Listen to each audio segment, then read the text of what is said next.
Alrighty, guys, I'm going to be showing you how to beat Wave 60 of Cookie Alliance Season 13 really easy. Diving right into the very first team we've got, and that's going to be Purple Yam and Wildberry in the front. We've got Eclair in the center, and then we've got Cream Unicorn and Carol Cookie in the back. We've got the Old Pilgrim Scroll, the Scythe, and then also the Jelly Watch. Team number 2, we've got Brood in the front. We've got Macaron and Captain Caviar in the center. We've got Pomegranate and Squid Ink in the back. We've got the Jelly Watch, the Scythe, and then also the Old Pilgrim Scroll. Team number 3 is going to be Financier in the front. We've got Blackberry and Oyster in the center. We've got Rye Cookie and Almond Cookie in the back. We've got the Scroll, the Lollipop, and then the Paper Charm. The fourth team we've got, and that's going to be Maddie and Kumiho in the front. We've got Caramel Arrow and Lilac in the center, and then we've got Mint Choco in the back. We've got the Insignia, the Scroll, and then also the Robe. Alrighty, officially diving in here, we went ahead and skipped all the way up to Wave 47 because Team 1 is designed to carry you all the way there. As long as you've got the perfect substats and,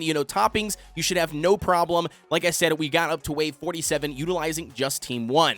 When we dive into Wave 48, going up against the Black Raisin boss, we've got a couple of things. We're going to be utilizing Team 3, which is going to be the Financier team, and not only that, we're going to be swapping right when Black Raisin utilizes their skill. You'll see that she uses it immediately as soon as you hit the wave. So you want to try to time it just right so when you swap teams, you do not take damage. Watch this.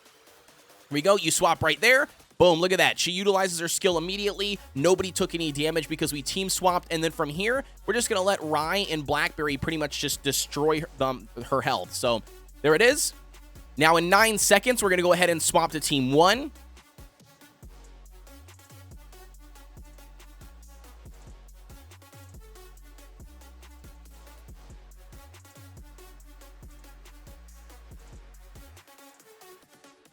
And then from here, Team 1 is going to carry us all the way into Wave 43.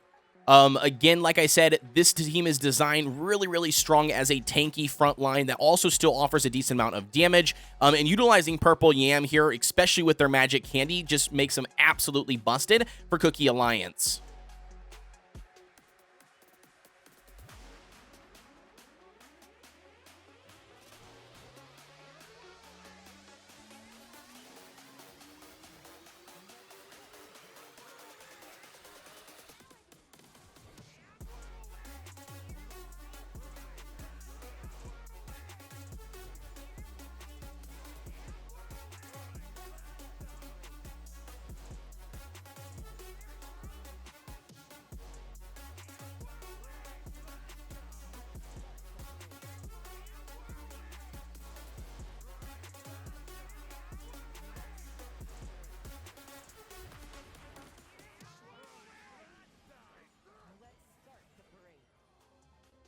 Alrighty, coming up on Wave 53 here. Again, as I mentioned prior, we're going to be swapping at Wave 54, but this time we're going to swap to Team 2, alright? And we're once again going to time our skill perfectly to where Cream Puff Cookie does not utilize their ability on our actual cookies. She just completely misses, which allows both teams to not take any damage, alright? So here we go.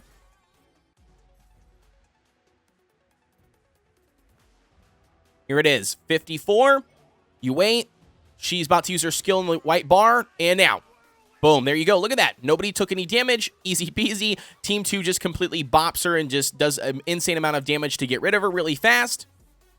And then at this point for Wave 55, we're going to swap back to Team 1 in 8 seconds.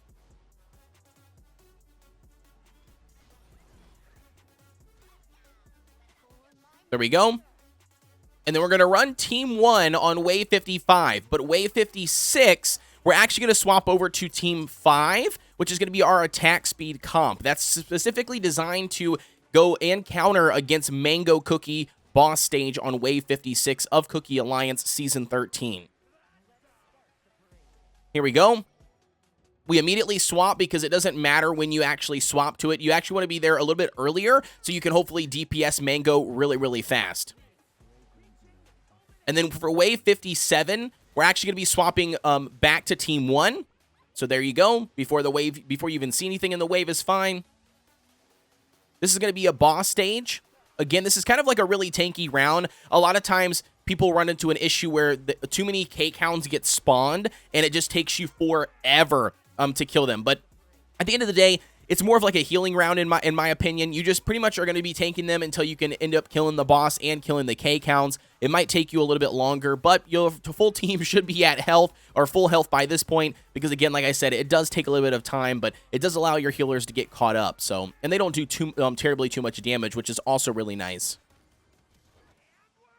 For wave 58, coming up next, we're going to be swapping over back to our team 3 again with Financier. This is going to help with these, these dark waffle bots. I'm not exactly sure what they're actually called, but they're actually very, very tough, especially with their shields. So utilizing team 3 and the paper charm will absolutely help with clearing their shields. You'll see in a second. There we go. We cleared their shields. Look at that. Look at that. Easy peasy. And by the way, they're not waffle bots. They're some sort of other NPC. For wave 59 through 60, we're going to be swapping back to Team 1, and then that is pretty much it. We're literally going to let Team 1 play out from here. Wave 59 and Wave 60 should have no problem clearing the final boss. If you guys, for whatever reason, have any issues and you still have these other teams still available, I would honestly strive to not let any of your cookies die on any of your teams. I mean, not have all of your cookies die on any of your teams, right? Like, that's 100% given. If you have a team fully, completely die, you lose a massive chunk of your overall final score.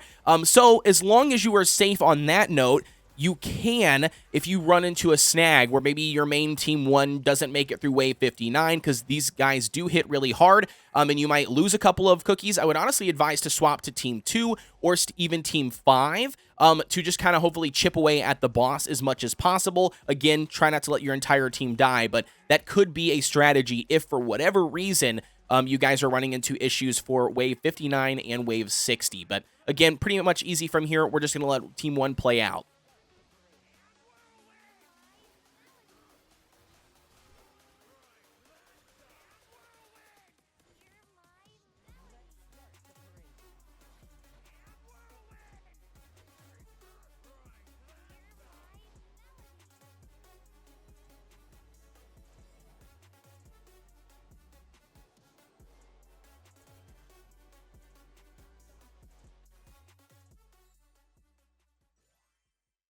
Now, diving into the topics, we've got Wildberry and Purple Yam running a full solid almond build. The main focus is just going to be stacking up as much damage resistance as you possibly can. Eclair Cookie's also going to be running a full solid almond build. However, you want to make sure you do have that 5% for the cooldown. We're rocking 5.6, with the rest of it jumping into damage resistance. Cream Unicorn, we're going to be running a full apple jelly set. Again, the main focus is just stacking up as much damage resistance as you possibly can. Last but not least, going to be Carol Cookie running a full Swift chocolate set. It's going to be a balancing act between stacking damage resistance and cooldown. For team number 2, we're going to be running Brute on a full solid almond build. Again, just stacking up as much damage resistance as we possibly can. We do have 3.4% cooldown, but that's not really necessary. Macaron's going to be running a full Swift chocolate build. The main focus is stacking up at least 24% for the cooldown. Captain Caviar is going to be running a full searing raspberry build. The main focus here is going to be at least getting 6% for the cooldown, but then just putting the rest of it into damage resistance. Pomegranate's going to be running a full Swift chocolate build. Again, we're just stacking up as much cooldown as we possibly can. We've got 23.2%.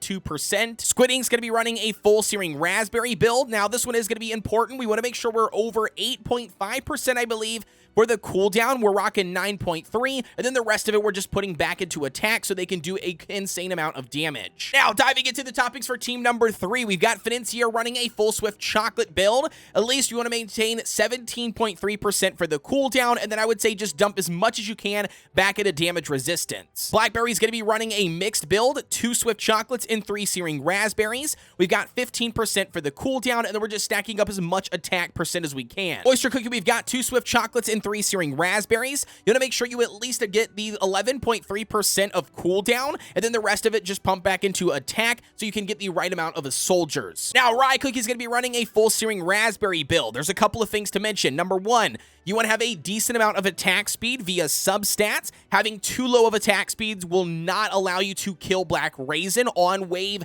48. Same thing goes for the attack percent. You want to make sure that you have a decent amount of attack. I find that the 56% attack, area is pretty much where the best point is for me to allow for the attack speed. So you might have to play around with your toppings. You just want a high amount of attack and you want a high amount of attack speed. Otherwise, anything lower, like I said, you will not be able to kill Black Raisin on wave 48. Almond Cookie is going to be running a full set of solid almonds. The main focus is just going to be stacking damage resistance to aid in their survivability. Alrighty, and then last but not least for the attack speed comp, we've got Kumiho running on a full Swift Chocolate build. The main focus here is going to be at least having the second or the first highest attack speed on this team. You want to make sure that they receive the buff from the Robe Treasure. After you got the attack speed, then you at least need 17.3% for the cooldown, and then the rest of it you can just try to fill back into damage resistance to aid in their survivability. Maddie's going to be running 2 solid almonds and 3 searing raspberries. Again here, you want to make sure that Maddie has the 3rd highest attack speed. Again, that percentage will change according to whatever your toppings are, but just stack as much damage resistance and attack as you possibly can. Caramel Arrow as well is going to be running 3 searing raspberries and 2 solid almonds.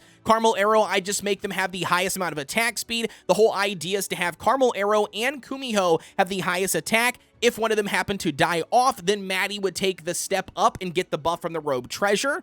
But nevertheless, after you get the attack speed, I would just focus on pumping in as much damage resistance as you can in attack. Searing raspberries and 2 solid almonds, again focusing in on attack and damage resist. And Mint Choco, we're just gonna be running a full solid almond set. Again, whatever we had left over, just trying to aid in their survivability. And there you go, guys. That's gonna be the official Wave 60 clear. Hopefully this will help you guys out. If you have any additional questions, as always, I invite you to join my Discord. The link is always provided down below in the description. But I'm telling you, a lot of top tier players and guilds have been utilizing this for their lower level friends and guildmates, and they have officially been able to clear Wave 60 for the very first time this Season 13. Good luck to all of you guys out there. Don't forget to like, comment, and subscribe here on the channel for everything Cookie Run Kingdom related. With that being said, as always, I'll see you guys on the next one.